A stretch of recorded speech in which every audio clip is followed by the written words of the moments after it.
My work is about the behaviors that we all engage in unconsciously on a collective level. And what I mean by that, it's the behaviors that we're in denial about and the ones that operate below the surface of our daily awareness. And as individuals, we all do these things all the time, every day. It's like when you're mean to your wife because you're mad at somebody else. Or when you drink a little too much at a party just out of anxiety. Or when you overeat because your feelings are hurt, or whatever. And when we do these kind of things, when 300 million people do unconscious behaviors, then it can add up to a catastrophic consequence that nobody wants and no one intended. And that's what I look at with my photographic work. This is an image I just recently completed that is, when you stand back at a distance, it looks like some kind of neo-Gothic cartoon image of a factory spewing out pollution. And as you get a little bit closer, it starts looking like lots of pipes, like maybe a chemical plant or a refinery or maybe a hellish freeway interchange. And as you get all the way up close, you realize that it's actually made of lots and lots of plastic cups. And in fact, this is 1 million plastic cups, which is the number of plastic cups that are used on airline flights in the United States every 6 hours. We use 4 million cups a day on airline flights, and virtually none of them are reused or recycled. They just don't do that in that industry. Now that number is dwarfed by the number of paper cups we use every day. And that is 40 million cups a day for hot beverages, most of which is coffee. I couldn't fit 40 million cups on a canvas, but I was able to put 410,000.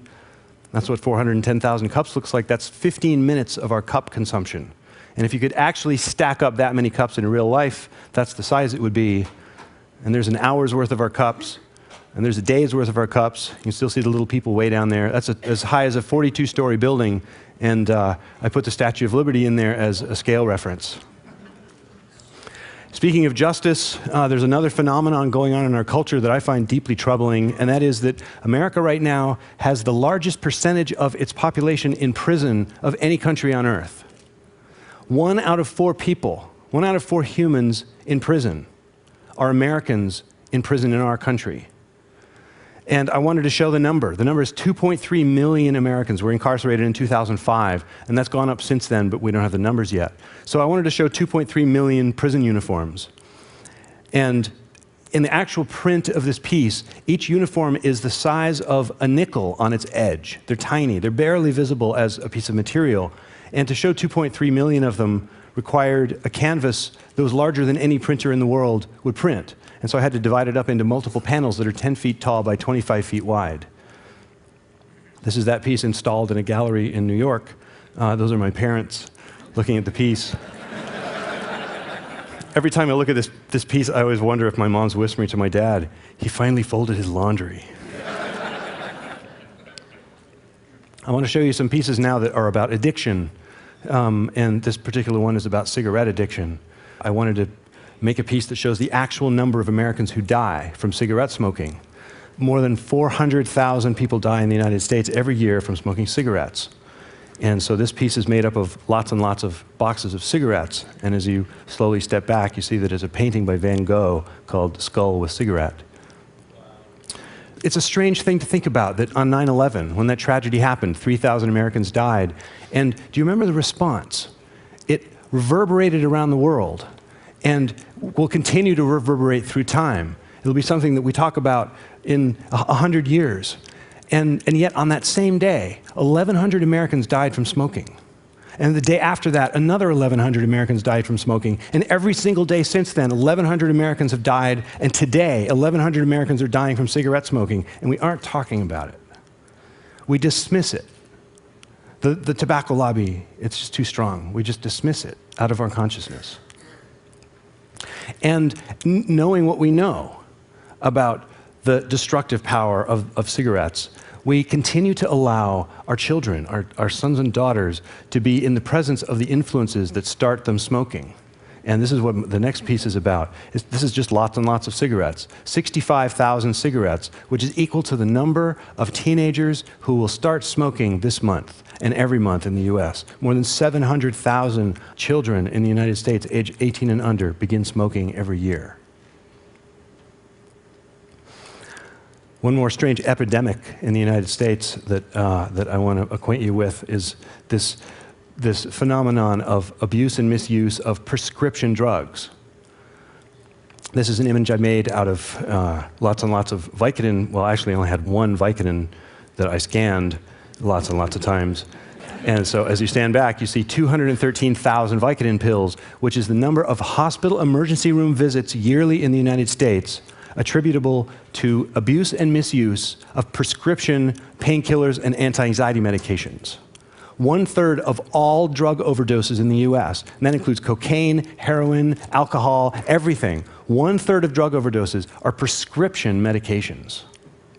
A strange phenomenon. This is a piece that I just recently completed about another tragic phenomenon, and that is the phenomenon, this growing obsession we have with breast augmentation surgery. 384,000 women, American women last year, went in for elective breast augmentation surgery. It's rapidly becoming the most popular high school graduation gift given to young girls who are about to go off to college. So I made this image out of Barbie dolls. And so as you stand back, you see this kind of floral pattern. As you get all the way back, you see 32,000 Barbie dolls, which represents the number of breast augmentation surgeries that are performed in the US each month. The vast majority of those are on women under the age of 21. And strangely enough, the only plastic surgery that is more popular than breast augmentation is liposuction, and most of that is being done by men. Now, I want to emphasize that these are just examples. I'm not holding these out as being the biggest issues. They're just examples. And the reason that I do this, it's because I have this fear that we aren't feeling enough as a culture right now. There's this kind of anesthesia in America at the moment. We've lost our sense of outrage, our anger, and our grief about what's going on in our culture right now, what's going on in our country, the atrocities that are being committed in our names around the world.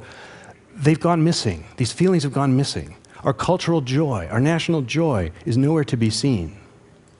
And one of the causes of this, I think, is that as each of us attempts to build this new kind of worldview, this holoptical worldview, this holographic image that we're all trying to create in our mind of the interconnection of things, the environmental footprints 1,000 miles away of the things that we buy, or the social consequences 10,000 miles away of the daily decisions that we make as consumers. As we try to build this view and try to educate ourselves about the enormity of our culture, the information that we have to work with is these gigantic numbers. Things in numbers in the millions, in the hundreds of millions, in the billions, and now in the trillions. Bush's new budget is in the trillions. And these are numbers that our brain just doesn't have the ability to comprehend. We can't make meaning out of these enormous statistics. And so that's what I'm trying to do with my work, is to take these numbers, these statistics, from the raw language of data and to translate them into a more universal visual language that can be felt. Because my belief is, if we can feel these issues, if we can feel these things more deeply, then they'll matter to us more than they do now. And if we can find that, then we'll be able to find within each one of us what it is that we need to find to face the big question, which is, how do we change? That to me is the big question that we face as a people right now, is how do we change? How do we change as a culture? And how do we each individually take responsibility for the one piece of the solution that we are in charge of? And that is our own behavior.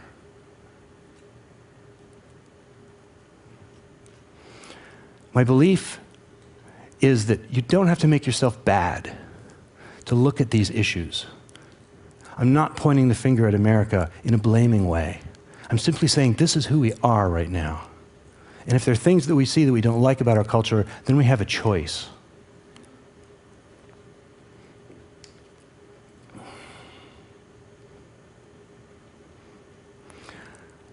The degree of integrity that each of us can bring to the surface, to bring to this question, the depth of character that we can summon as we show up for the question of how do we change, it's already defining us as individuals and as a nation. And it will continue to do that on into the future. And it will profoundly affect the well-being, the quality of life of the billions of people who are going to inherit the results of our decisions.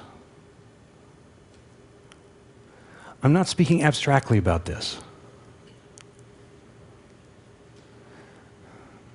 I'm speaking, this is who we are in this room, right now, in this moment. Thank you and good afternoon.